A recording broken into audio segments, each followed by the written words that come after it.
Gamma धनी नी नी गा, gamma धनी नी सा,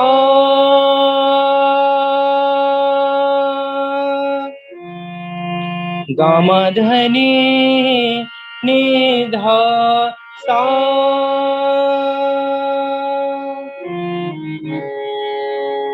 मानव तो अगर चाहे दुनिया को हरा देना,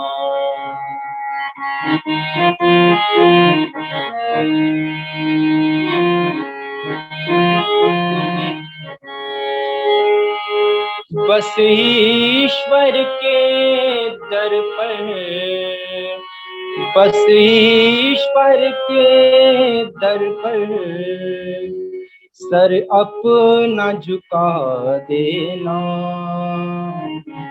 मानव तू अगर चाहे दुनिया को हरा देना।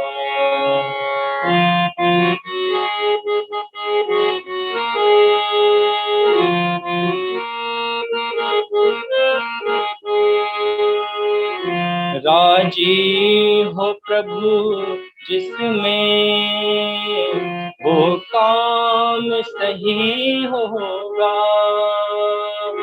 राजी हो प्रभु जिसमें वो काम सही होगा। भगवान तो चाहता है दुनिया की भलाई रे, उसे अपना बना करके, उसे अपना बना करके उलझन को मिटा देना। मानव तो अगर चाहे दुनिया को हरा देना।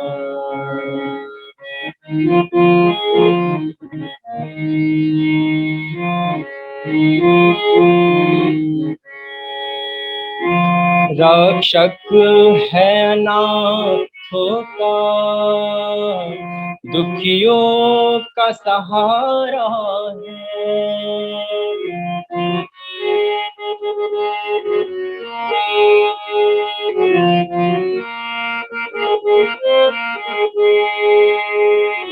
भव पार किया उसको जिसने भी पुकारा है, पल भर के लिए उसको, पल भर के लिए उसको दिल से न भुला देना।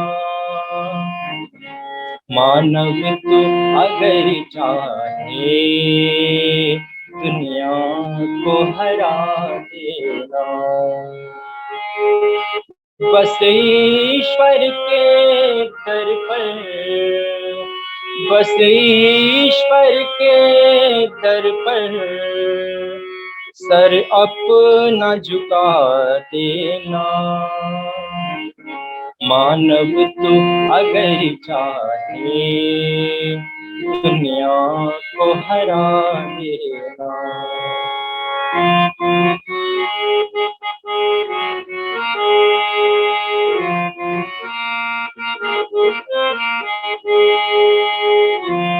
धरती और सागर के रत्नों को जो पाना हो, आकाश में उड़ना हो, पाताल में जाना हो, डोरी परमेश्वर को, डोरी परमेश्वर को पहले पकड़ा देना। मानव तू अगर चाहे दुनिया को हरा देना।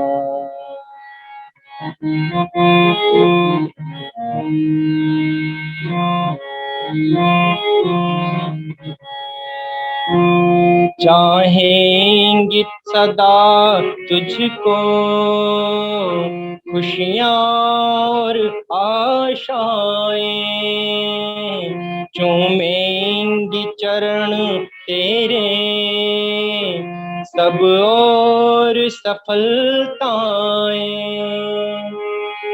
जीवन को पथिक अपने,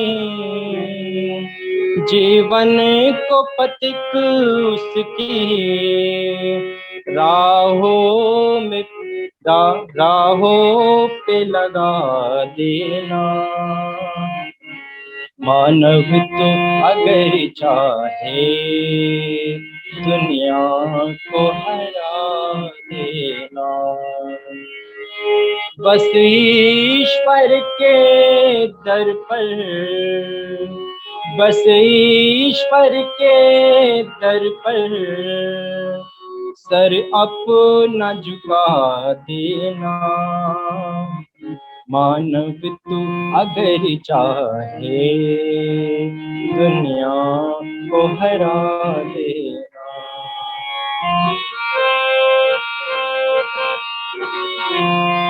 गामा धनी ने गा, गामा धनी दा सा।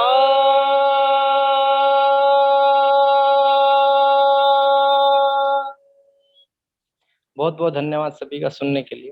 हम लोगों की ओर से जो हम अपेक्षा करते हैं, जैसे लिख दिया गया कि हमने स्वाध्याय अवश्य करना है, और ये जो सत्र चल रहा है इसका, इस पठन पाठन का उद्देश्य है कि हमारा जीवन अच्छा हो जाए। हमारे में मैं भी शामिल हूँ, सुश्रुत भी शामिल है, और भी जो हम सभी लोग हैं सभी उसमें शामिल है। ऐसा नहीं है कि वे किसी और के जीवन को बनाने के लिए हम चल रहे हैं और अपने, हम कोई ऐसा मान रहा है हम में से कि मेरा निर्माण हो चुका है। तो जैसे हमारी अपेक्षाएं हैं, संचालकों की अपेक्षाएं हैं आप सभी से कि हम स्वाध्याय करें और अपने जीवन का आत्मनिरीक्षण करें और अपना विकास करें। ऐसे ही कोई किसी की अपेक्षा इस सत्र से कोई और हो तो आप भी बता सकते हैं कि हमारी संचालकों से ये अपेक्षा है या मेरी ऐसी अपेक्षा है। अगर कोई इस पर कोई विचार रखना चाहे तो अगर हम उन अपेक्षाओं पर हमको लगेगा कि हम खरा नहीं उतर पाएंगे तो हम अभी आपको बता देंगे, जिससे आपको निराशा बाद में ना हो। कई बार क्या होता है, आप बहुत सारा समय यहाँ पर, अपना बहुमूल्य समय आप देंगे यहाँ पर, और उस समय को लगाने के बाद 2 महीने, 3 महीने, 4 महीने बाद आपको ऐसा लगे आप में से किसी को कि यहाँ पर तो हम जो सोच करके आए थे वैसा कुछ नहीं है। तो हम अपनी तरफ से ऐसा पूरा प्रयास करेंगे कि आपकी जो अपेक्षा होगी अगर हम उसको पूरा कर सकते हैं तो हाँ कर देंगे, और पूरा करने में असमर्थ होंगे तो उसको अभी मना कर दिया जाएगा, जिससे किसी का भी समय जो है वो नष्ट ना हो। तो कोई आप में से कोई कुछ बताना चाहे और आपकी कोई अपेक्षा है उसको रखना चाहे तो उनका स्वागत है। जी, कोई कुछ कहना चाहे तो कह सकते हैं। जी आचार्य श्री, किसी के अभी सुझाव नहीं है शायद, और जो भी सुझाव होंगे वो समूह में भी आप सब रख सकते हैं। हाँ, जी कल भी उसको, तो कोई प्रश्न हो इसको लेकर के तो आप प्रश्न कर लीजिए। जैसा कि हम सभी जानते हैं ये पुस्तक आप सभी के पास में आ चुकी है, संस्कार चंद्रिका नाम है इसका, और डॉक्टर सत्यव्रत सिद्धांतालंकार इसके लेखक हैं। बहुत प्रसिद्ध अपने समय के व्यक्ति रहे, वाइस चांसलर रहे। थोड़ा सा अंतर ये है, जो कुछ और संस्कृत जगत के व्यक्ति हैं या जो हमको आज तक पंडित पुरोहित लोग जो मिलते हैं, प्रायः करके वो दीन दुनिया से अनभिज्ञ होते हैं। ऐसे बहुत सारे पुरोहित हैं जिनको आप ये मानते होंगे, ऐसा समझते होंगे कि इनको कुछ अता पता नहीं है। हमको वैसे भी कोई चोटी वाला व्यक्ति मिल जाए, पुरोहित जैसा, पंडित जैसा दिखने वाला, तो हम आमतौर पे ये समझ लेते हैं कि इस व्यक्ति को ज्यादा कुछ जानकारी शायद नहीं होगी, दीन दुनिया की जानकारी नहीं होगी। हाँ, कुछ मंत्र मंत्र से बोलता होगा, ऐसा हम सोचते हैं। लेकिन वास्तव में जो प्राचीन काल भारत का रहा, उस समय में जो विद्वान थे, जो ये चोटी वाले लोग थे या जो पुरोहित जैसे दिखने वाले लोग थे, वो बड़े आदरणीय होते थे, और आदरणीय इसलिए नहीं होते थे कि उन्होंने कोई वेशभूषा धारण कर रखी है या उन्होंने कोई चोटी रखी हुई है या यज्ञोपवीत धारण किया हुआ है, इसलिए आदरणीय नहीं होते थे। अपितु उनके पास ज्ञान उच्च कोटि का होता था और वो ज्ञान उनके जीवन में होता था।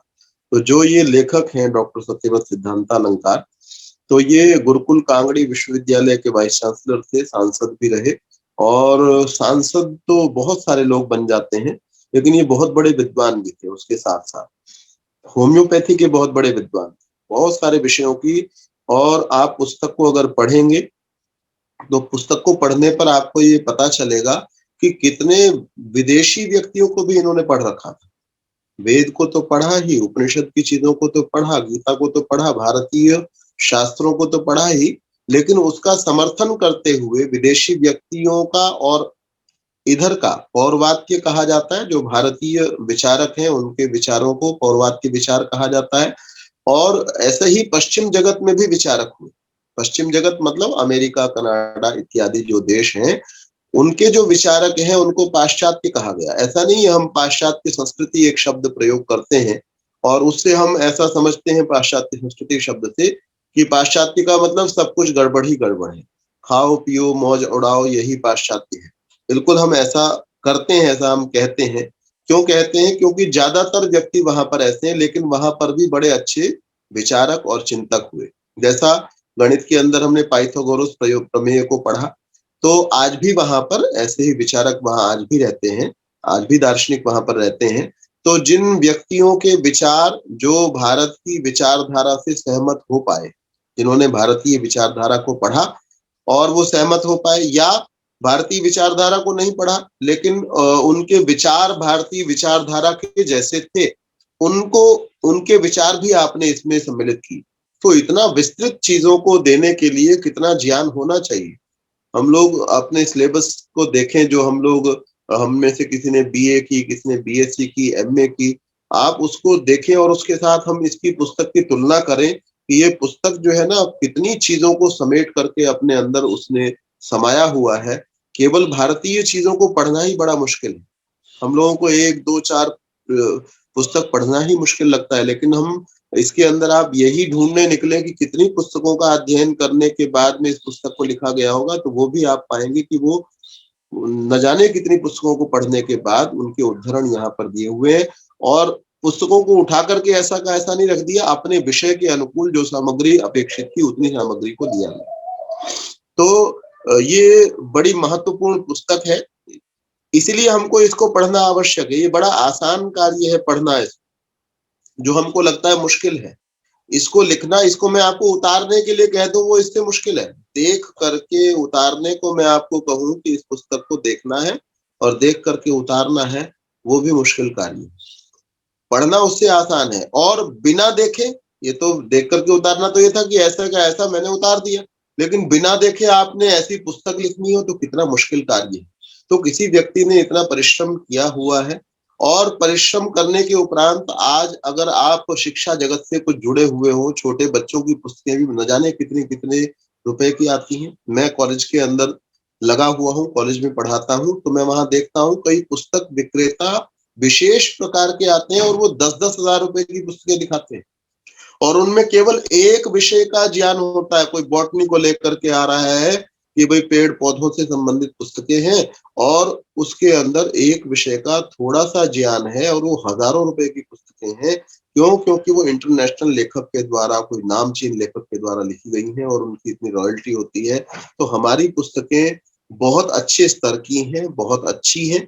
देखिए पुस्तकें रोज बहुत सारी पुस्तकें लिख दी जाती हैं, रोज पुस्तकें बहुत सारी। मैंने भी शायद कई पुस्तकें पढ़ी होंगी, आपने भी बहुत सारी पुस्तकें पढ़ी होंगी, लेकिन मैं आपको हर पढ़ी हुई पुस्तक की वकालत नहीं करूंगा।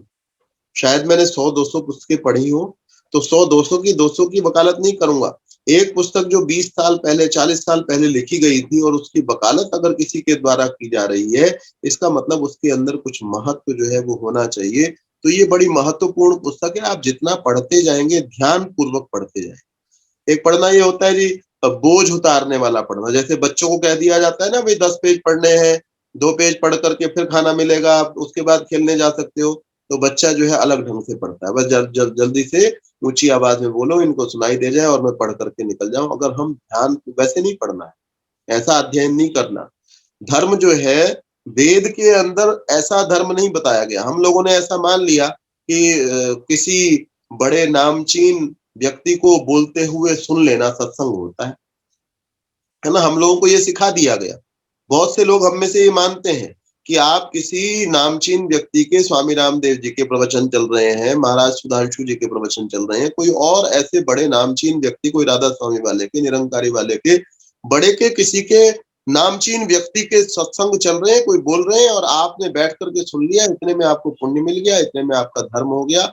लेकिन वेद इस बात का समर्थन नहीं करता, है ना। हमको क्या बताया गया कि हमने जो कुछ सुना वो हमारे जीवन का हिस्सा बनना चाहिए।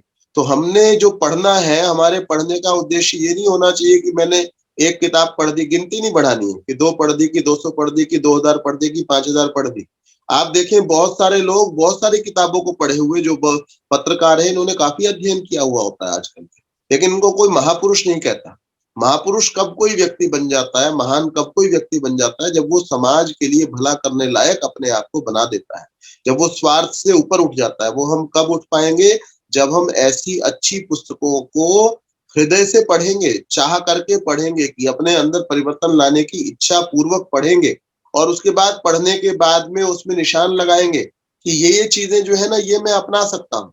और उसके बाद अपना निरीक्षण करेंगे कि मैंने ये चीज का संकल्प किया था और इसमें से कौन सी बात मेरे अंदर आई है, कौन सी नहीं आई। हमारे संकल्प अगर टूट भी जाते हैं, ऐसा संभव है, ऐसा नहीं है कि आपने कोई संकल्प किया, मैंने कोई संकल्प किया, वो सारे संकल्प हमेशा पूरे हो जाते हैं, है ना। अभी भी मैं 1 तारीख के आसपास जो नववर्ष ये मनाया गया अंग्रेजों का, उस समय के अंदर न्यू ईयर रिजोल्यूशन की बहुत सारी बातें होती हैं। तो वहां पर लिखा हुआ आया, किसी व्यक्ति ने उस पर भी जांच पड़ताल की, तो पाया कि केवल 9% व्यक्ति ही अपने जो संकल्प है उनको पूरा कर पाते।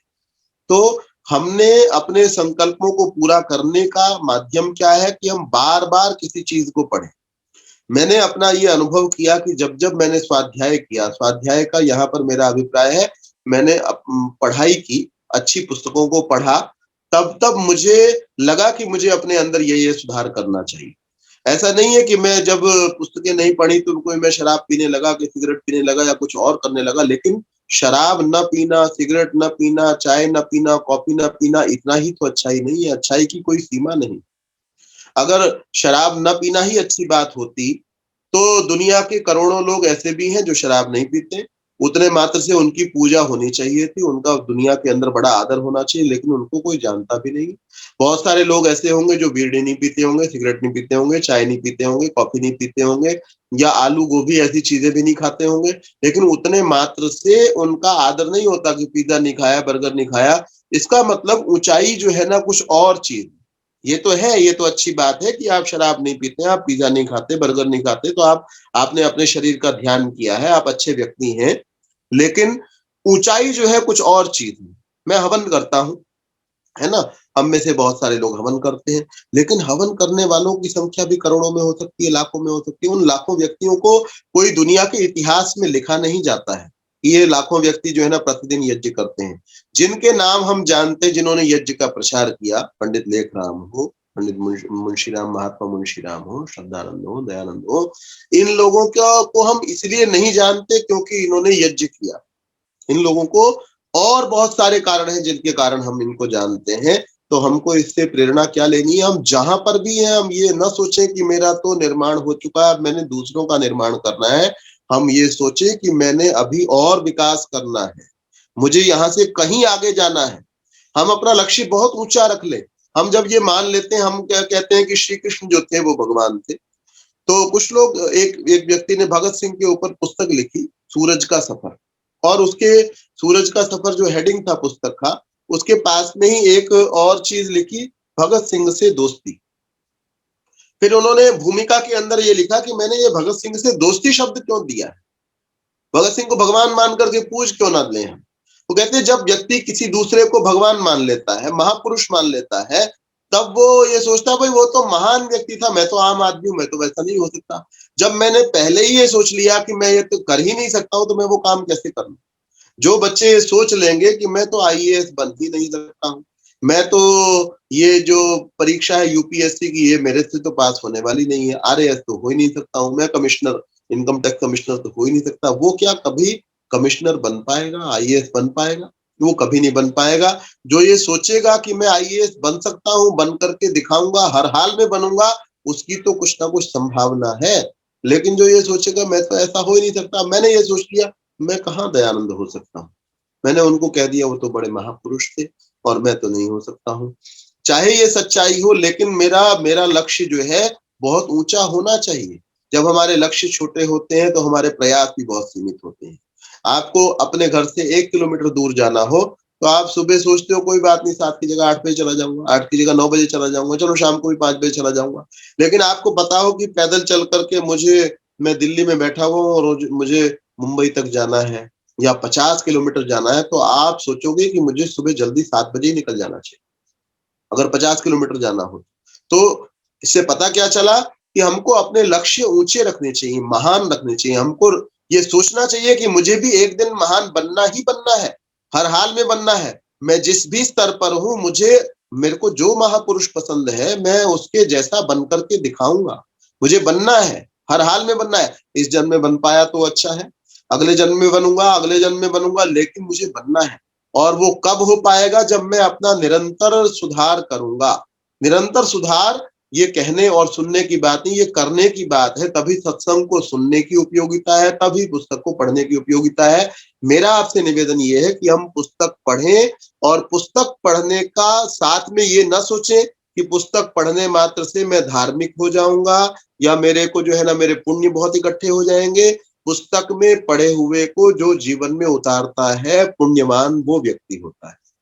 पुस्तक में लिखे हुए को, पुस्तक में से जो आपने पढ़ा है उसको जो व्यक्ति जीवन में उतारेगा, उसको बोलने वाला भी पुण्यवान नहीं होता है। उसका तो केवल इतना पुण्य हो सकता है कि उसने दूसरों को प्रेरणा की, लेकिन असली पुण्य उसको प्राप्त होगा जो सुनी हुई बात को जीवन में उतारेगा, जो पढ़ी हुई बात को जीवन में उतारेगा। जो ऐसा व्यक्ति होगा उसी को वास्तविक लाभ जो है वो होने वाला है। तो इस बात को समझते हुए हर संस्कार के अंदर, भारतीय संस्कृति में जितने संस्कार हैं,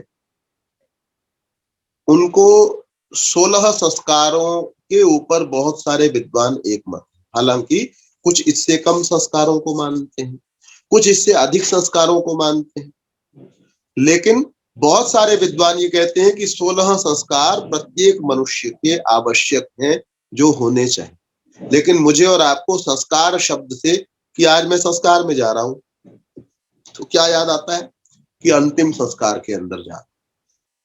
हमने क्या समझ लिया संस्कार का मतलब? कि मनुष्य को जलाया जाना, जब मृत्यु हो गई उसके बाद में जलाया जाना, इसको संस्कार कहते हैं। यद्यपि वो तो संस्कार है ही, अंतिम संस्कार भी एक संस्कारों में परिगणित है, गिना गया है, लेकिन इसके अलावा 15 संस्कार जो है वो और संस्कार शब्द का अभिप्राय होता है शुद्धि करना। गुणांतराधानम संस्कारः, गुणों का गुणारोपणम संस्कारः।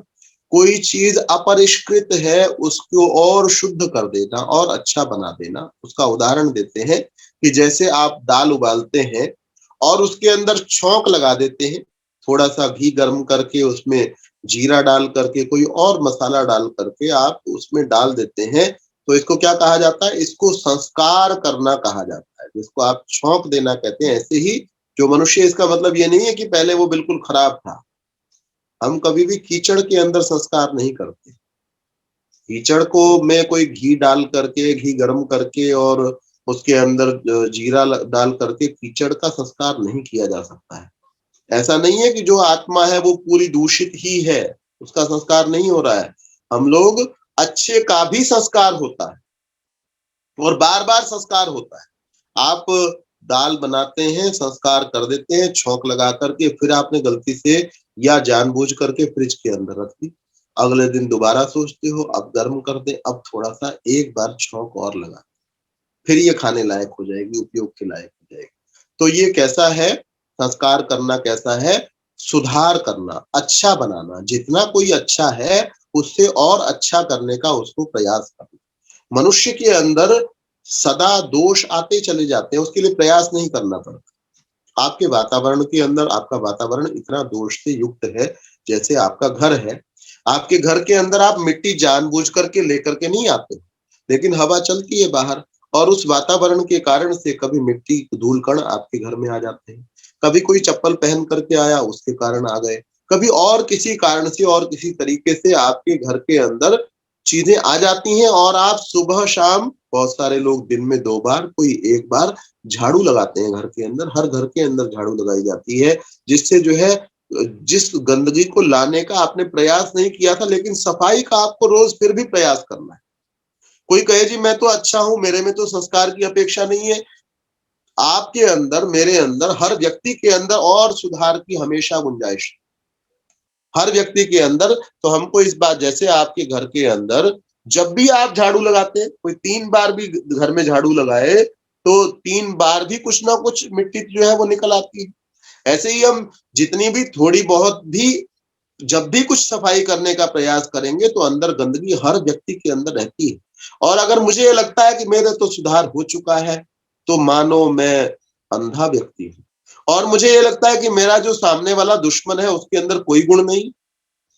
पहली बात, मुझे अगर अपने अंदर कोई अवगुण नज़र नहीं आता है, तो मैं बहुत अभिमानी हूँ और समझो मुझे देखना ही नहीं आता है, ठीक से देख ही नहीं पा रहा हूँ। और अगर सामने वाला कोई व्यक्ति है, मेरा कोई, जिसको मैंने अपना शत्रु मान के रखा हुआ है, उस शत्रु के अंदर मुझे कोई गुण नज़र नहीं आता है, तो भी समझो मुझे देखना नहीं आता। संसार का कोई ऐसा व्यक्ति नहीं है, जिसके अंदर केवल ही बुराइयाँ हों, और कोई ऐसा व्यक्ति नहीं है जो कहे जी सारे गुण मुझ में ही हैं या सारे गुण इसमें ही हैं। हम प्रायः जब किसी के प्रशंसक बनते हैं, तो क्या होता है, प्रशंसक बनते हुए हमको कोई 30% अच्छा लगता है, 70% आरोपित कर देते हैं। कुछ कुछ तो अच्छाइयाँ उसमें होती हैं, लेकिन हम उसकी जोड़ते-जोड़ते, बढ़ाते-बढ़ाते बहुत ज़्यादा उसके अंदर बढ़ा देते हैं। और कोई हमको 30% बुरा लग रहा होता है, थोड़ी-सी कोई बात बुरी लगी होती है, और उसको लेकर के हम बाकी सारी की सारी बुराइयों का आरोप भी उसके अंदर कर देते हैं। तो गुणांतराधानम संस्कारः, संस्कार क्या चीज़ है? सुधार करना, अच्छा करना। हमारे ऋषियों ने ये बात डाली, हम सबको बताई, क्या बताई कि हमको, प्रत्येक व्यक्ति को, प्रत्येक बालक का जन्म से लेकर के, जन्म से पूर्व से लेकर के, जब उसके जन्म की के बारे में हमने सोचना आरंभ किया, उस समय से लेकर के, हमारे यहाँ ये नहीं, हर चीज प्लान करके करने को कहा गया। जैसे आजकल कुछ जो नए बच्चे हैं, वो बच्चे की प्लानिंग करते हैं कि हम लोग बच्चा बेबी प्लान कर रहे हैं, ऐसा वो बोलते हैं। तो प्लान करने के लिए कहा गया। ये नहीं कि बाई चांस जो है ना, आप कर कुछ और रहे थे और आपका जो है ना बालक के जन्म होने